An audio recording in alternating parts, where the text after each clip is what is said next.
ప్రజలారా, ఈరోజు ఈనాడు, ఆంధ్రజ్యోతి, సాక్షి పేపర్లోని వార్తలు చూసే ముందు నా ఛానల్ను సబ్స్క్రైబ్ చేయని వాళ్ళు దయవుంచి సబ్స్క్రైబ్ చేయండి. నా వీడియోని లైక్ చేయండి.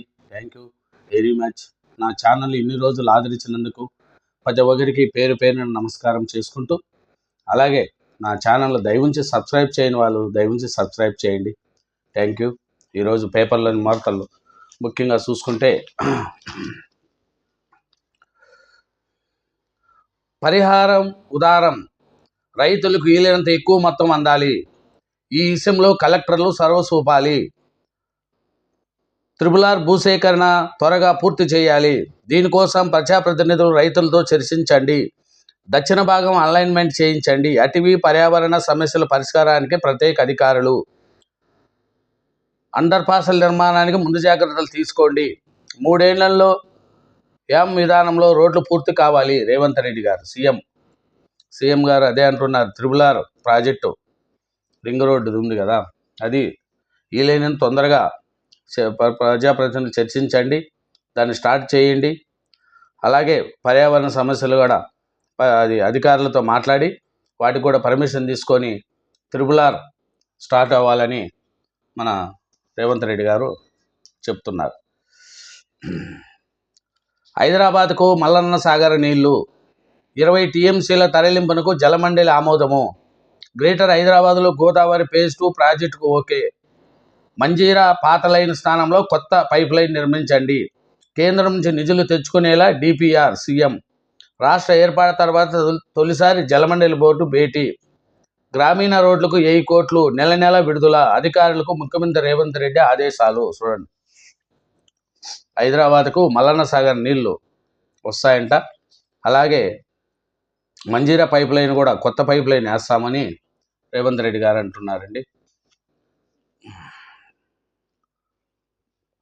ప్రాంతీయ రింగ్ రోడ్ త్రిపుల్ ఉత్తర భాగానికి సంబంధించిన భూసేకరణ త్వరగా పూర్తి చేయాలని, రైతులకు పరిహారం నిర్ణయించే విషయంలో ఉదాహరణంగా వివరించాలని అధికారులకు ముఖ్యమంత్రి రేవంత్ రెడ్డి స్పష్టం చేశారు. ఎక్కువ మొత్తంలో పరిహారం అందేలా చూడాలని నిర్దేశించారు. త్రిపుల్ జాతీయ రహదారుల భూసేకరణ పరిహారము విధానంలో రహదారుల నిర్మాణం, రేడియల్ రోడ్ల నిర్మాణంపై సచివాలయంలో సీఎం రేవంత్ రెడ్డి శుక్రవారం సాయంత్రం సమీక్ష నిర్వహించారు. చూడండి, రైతులకు కొంచెం ఉదాహరణంగా డబ్బులు వచ్చేట్టుగా వాళ్ళ భూములకు తగిన పరిహారం కూడా ఇచ్చి చేయాలని రేవంత్ రెడ్డి గారు అంటున్నారు. రైతు భరోసా అమలుపైన ప్రధానంగా చర్చ. రేషన్ కార్డు జారీ, రైతు కూలీలకు 12,000 సహాయంపై కీలక నిర్ణయం తీసుకునే అవకాశము. నేడు రాష్ట్ర కేబినెట్ సమావేశము. రేవంత్ రెడ్డి గారు ఈరోజు రాష్ట్ర కేబినెట్ సమావేశము నిర్వహిస్తున్నారండి.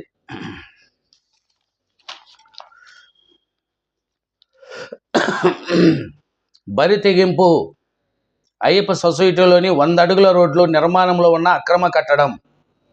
అనుమతులు లేకుండా 9 అంతస్తుల భవనం. అయ్యప్ప సొసైటీ 100 అడుగుల రోడ్లలో పాలమూరు గ్రిల్స్ పక్కన అక్రమ నిర్మాణము. జిహెచ్ఎంసీ నిబంధనలు పట్టించుకొని బిల్డర్. అధికారులు హెచ్చరించినా లెక్క చేయని తీరు. కూల్చేయాలని హైకోర్టు ఆదేశాలను బేఖాతరు. అక్రమ నిర్మాణాలను హైడ్రా కూల్చివేస్తూ హైదరాబాద్లో పలు అనుమతులు కట్టడాలు. చూడండి, హైడ్రా పక్క కూల్చేస్తుందంట, కానీ అయ్యప్ప సొసైటీలో 100 అడుగుల స్థలంలో 9 అంతస్తులంట నిర్మాణం. జిహెచ్ఎంసీ వాళ్ళు కోర్టు చెప్పినా కూడా అతను కట్టుకుంటూనే ఉన్నాడంట. మళ్ళీ అతనికి ఏం సపోర్ట్ ఉందో ఏమో మరి. 6.5 డిగ్రీలు సిర్పూర్లో నమోదైన ఉష్ణోగ్రత. రాష్ట్రంలో పెరిగిన చలి తీవ్రత. అత్యల్ప ఉష్ణోగ్రత నమోదు. చూడండి, రాష్ట్రంలో చలి తీవ్రత మళ్ళీ పెరుగుతుంది. 3 రోజుల క్రితం వరుస కనిష్ట ఉష్ణోగ్రతలు 14-20 డిగ్రీల మధ్య నమోదు కాగా తాజాగా అవి సగానికి పడిపోయాయి. గురువారం పలు జిల్లాల్లో 10 డిగ్రీల లోపునకు రాత్రిపూట ఉష్ణోగ్రతలు పడిపోయినాయి. ఆసిఫాబాద్, సిర్పూర్లో రాష్ట్రంలోని అత్యల్ప ఉష్ణోగ్రత నమోదయ్యాయి. అక్కడ 6.5 డిగ్రీలు అంట. చూడండి, 6.2 డిగ్రీలు ఉష్ణోగ్రత నమోదైనాయంట. చలి విపరీతంగా ఉంది. ఇప్పుడు చైనాలో కొత్త వైరస్ కలకలం. చైనాలో రోగులతో కిటకిటలాడుతున్న ఓ ఆసుపత్రి. హెచ్ఎంపీ విజృంభణ, ఆసుపత్రులకు జనం. శీతాకాలంలో శ్వాసకోశ సమస్యలు తలెత్తడం సహజము. ఆందోళన అనవసరమన్న చైనా ప్రభుత్వము. 2001లోనే హెచ్ఎంసి గుర్తింపు, అది సీజన్ వ్యాధి. చూడండి, చైనాలో విపరీతమైన జ్వరాలు వచ్చేసినాయంట. అదొక వైరల్ లెక్క వైరస్ అవుతుందంట. హాస్పిటల్ అన్నీ ఫుల్ అయిపోయినాయంట. కాబట్టి చలికాలం కూడా అందరూ కూడా ఆలోచించుకోవాలా, పరిస్థితులు బాగలేవు. కాబట్టి జాగ్రత్తగా వేడి నీళ్ళు తాగుతూ ఉండాలనేదే డాక్టర్లు చెప్పే అది. సంగారెడ్డి జిల్లాలో రోడ్డు ప్రమాదము, 4 మృతి. గుమ్మడదల్ల మండలం నల్లవల్లి అటవీ ప్రాంతంలో ఆటోని ఢీకొన్న కారు బోల్తా పడి ఆటోని వెనుక నుంచి ఢీకొట్టిన కూరగాయల ఆటో. చూడండి, 4 మృతి అంట సంగారెడ్డి జిల్లాలో. పరిహారం ఆలస్యం అయితే మార్కెట్ రేటు చెల్లించాల్సిందే. భూసేకరణ ప్రక్రియలో వ్యవధి కీలకము. పాత ధరల ప్రకారం పరిహారం అంటే 300A అధికారులను ఉల్లంఘించినట్టే. తీర్పును స్పష్టం చేసిన సుప్రీంకోర్టు.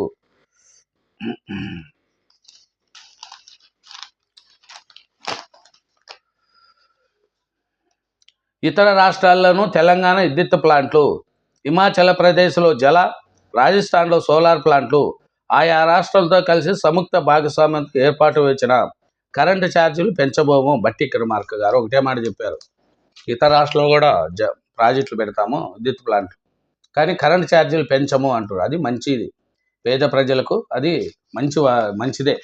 ఎందుకంటే కరెంటు ఛార్జీలు పెంచము అనేది చాలా మంచిది. కాబట్టి కరెంటు ఛార్జీలు పెంచకపోవడం ప్రజలకు కూడా చాలా మంచిది.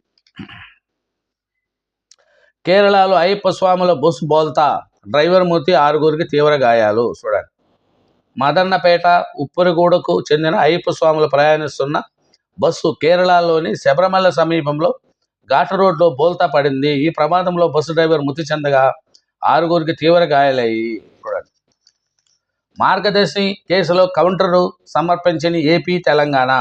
ఆగ్రహం వ్యక్తం చేసిన తెలంగాణ హైకోర్టు. చూడండి, నిబంధనలకు విరుద్ధంగా మార్గదర్శి ఫైనాన్స్ ప్రజల నుంచి డిపాజిట్లు సేకరించిందన్న కేసులో కౌంటర్ అప్డేట్లు దాఖలు చేయనందుకు ఏపీ, తెలంగాణ ప్రభుత్వాలపై శుక్రవారం తెలంగాణ హైకోర్టు ఆగ్రహం వ్యక్తం చేసింది. చూడు, మార్గదర్శినిలో అక్రమాలు జరిగినాయి అనే దాని మీద ఏపీ, తెలంగాణ ప్రభుత్వాలకు హైకోర్టు ఆగ్రహం వ్యక్తం చేసిందట. మీరు ఎందుకు ఇంకా అప్డేట్లు చేయలేదు అని.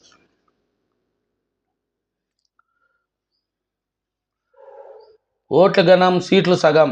లోక్సభ ఎన్నికల్లో కాంగ్రెస్కు 88.24 లక్షల ఓట్లు, బీజేపీ కన్నా 10.8 లక్షల ఓట్లు అధికము. అయినా 8 సీట్లలోనే హస్తం పార్టీ గెలుపు. బీఆర్ఎస్కు 1 సీటు దక్కని వైనము. పూర్తి గణాంకాలు వెల్లడించిన ఈసీఐ. చూడండి, లోక్సభలో కాంగ్రెస్కి ఎక్కువ ఓట్లు వచ్చినాయంట, కానీ సీట్లు మటుకు తక్కువంట. 2024లో 7.5 లక్షల మందికి పాస్పోర్ట్లు. రాష్ట్ర వ్యాప్తంగా 9 లక్షల దరఖాస్తులు. త్వరలో మరిన్ని పాస్పోర్ట్ సేవా కేంద్రాలు. ప్రాంతీయ పాస్పోర్ట్ అధికారిని స్నేహజ. ఒకటి, విదేశ పర్యటనకు అనుమతి ఇవ్వండి, సిబిఐ కోర్టులో జగన్ పిటిషన్. విదేశీ పర్యటనకు అనుమతి ఇవ్వాలని ఏపీ మాజీ సీఎం జగన్ నాంపల్లి సిబిఐ కోర్టులో పిటిషన్ దాఖలు చేశారు. అక్రమాస్తుల కేసులో నిందితుడిగా ఉన్న జగన్ విదేశ ప్రయాణాలు చేయాలంటే కోర్టు అనుమతి పొందాల్సి ఉంటుంది. ఈ నెల 11 నుంచి 25 వరకు యూకే పర్యటనకు వెళ్లేందుకు అనుమతి ఇవ్వాలని ఆయన కోరారు. దీన్ని వ్యతిరేకిస్తూ సిబిఐ కౌంటర్ దాఖలు చేసింది. తదుపరి విచారణ ఈ నెల 8.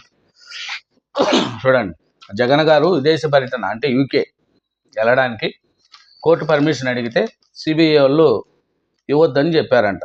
ఎందుకంటే ఈ కేసులు చాలా ఉన్నాయి కదా జగన్ మీద. ఈ కేసులన్నీ ఎప్పుడు తీర్చుకుంటారో తెలియదు.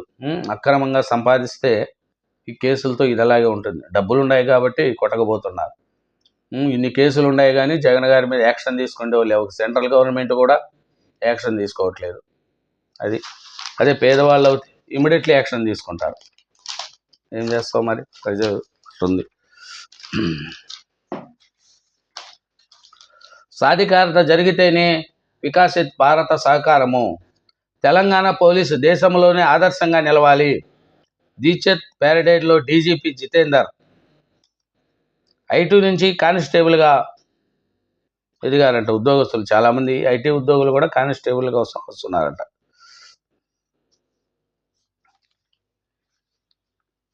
మహిళా అధికారిపై ఏసీపీ అసభ్య ప్రవర్తన, అంతర్గత విచారణకు ఆదేశించిన అధికారులు, డీజీపీకి నివేదిక అందజేసిన సిపి. చూడండి, కంచి చేని మేస్తే కాచేవారు ఎవరు అన్న చందనంగా గ్రేటర్ హైదరాబాద్లోని మహిళా అధికారి పట్ల ఏసీబీ అసభ్య ప్రవర్తినట్లు తెలిసింది. విషయం తెలుసుకున్న అధికారులు అంతర్గత విచారణకు ఆదేశించారు. సంబంధిత కమిషనరేట్లో ఒక డివిజన్ ఏసీబీగా కొనసాగుతున్న అధికారి వద్దకు ఆయన పరిధిలో గల పోలీస్ స్టేషన్లో పనిచేస్తున్న మహిళా అధికారి వెళ్ళారు. పోలీస్ స్టేషన్లో పరిస్థితిని, తన ఇబ్బందిని వివరించినందుకు ప్రయత్నించారు. ఆ క్రమంలో ఆయన బలహీనతను ఆసరాగా చేసుకున్న ఏసీబీ మహిళా అధికారిపై అసభ్యంగా ప్రవర్తించినట్లు ఆమె ఏసీబీ ప్రవర్తించిన తీరుపై ఉన్నతాధికారులకు ఫిర్యాదు చేశారు. చూడండి, పోలీసు వాళ్ళే ఆయన ఏసీపీ అంట, మళ్ళీ ఆయన అట్లా చేస్తున్నారు. మరి ఎవరిని ఏం చేస్తాం మనం?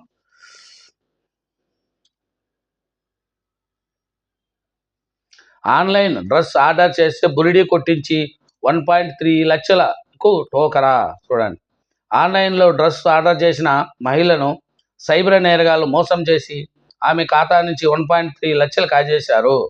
నగరానికి చెందిన 59 ఏళ్ల మహిళకు సోషల్ మీడియాలో ఒక ప్రకటన కనిపించింది. ఆన్లైన్లో తక్కువ ధరకు డ్రెస్సులు అమ్మబడును అని ఇందులో రాసి ఉంది. ఆమె లింక్ను క్లిక్ చేసి డ్రెస్ ఆర్డర్ చేసింది. చూడండి,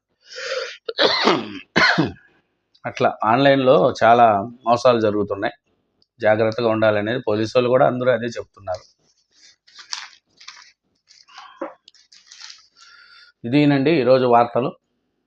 అదే నా ఛానల్ను సబ్స్క్రైబ్ చేయండి, వీడియోని లైక్ చేయండి. Thank you very much. Thank you. Like చేయండి, సబ్స్క్రైబ్ చేయండి. Thank you.